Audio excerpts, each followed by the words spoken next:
அனைவருக்கும் வணக்கம். எப்படி எல்லோரும் நல்லா இருக்கீங்களா? நம்ம குழந்தைங்களுக்கு நம்ம எல்லோரும் என்ன சேர்த்து வைப்போம்? நகை, பணம், பேங்க்கில் அக்கௌண்ட்டு, நிறைய ப்ராப்பர்ட்டிஸ், நல்ல ஒரு ஸ்டடீஸில் இந்த மாதிரி நம்ம இன்வெஸ்ட் பண்ணுவோம். அப்படி தானே எல்லோரும் பண்ணுவோம். இது வரைக்கும் பண்ணலைனாலும் இனிமேல் பண்ணுறதுக்கான நிறைய பிளான்ஸ் நம்மள்ட்ட இருக்கும். ஓகே, இப்போ நம்மளை விட நம்ம ஜென்ரேஷன், நம்ம குழந்தைங்களுக்கு அதிக லெவலில் ஆப்பர்ச்சுனிட்டிஸ் இருக்குது. இல்லைனாலும் they can able to create the opportunity.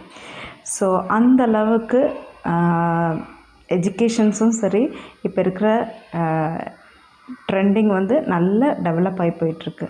So அவங்க கெரியரை பற்றி நம்ம கவலைப்பட வேண்டியதில்லை. ஸோ இந்த ஏஜில் அவங்க நிறையவே நமக்கு அட்வைஸ் கொடுக்குற அளவுக்கு மெச்சூர்டாக இருக்காங்க.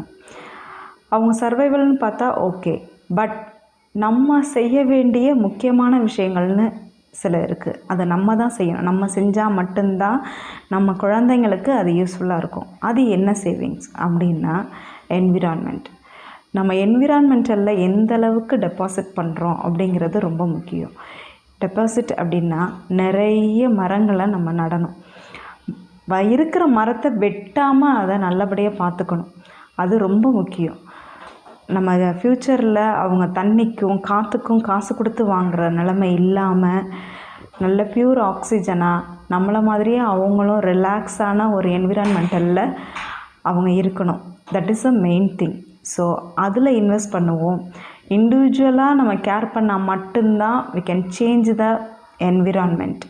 ஸோ எல்லோரும் அதில் கான்சென்ட்ரேட் பண்ணால் டெஃபினட்டாக we can drive the fruit. So நம்ம குழந்தைங்களுக்காக நம்ம இதை செஞ்சே ஆகணும். அந்த கட்டாயத்தில் இருக்கும். பிளாஸ்டிக் பேக்ஸையும் ஒழிச்சிட்டு இது நிறைய மரங்களை நட வேண்டியது நம்மளோட கடமை. ஸோ எல்லோரும் ஃபாலோ பண்ணுவோம். என்விரான்மெண்ட்டுக்கு சப்போர்ட் பண்ணுவோம். தேங்க்யூ.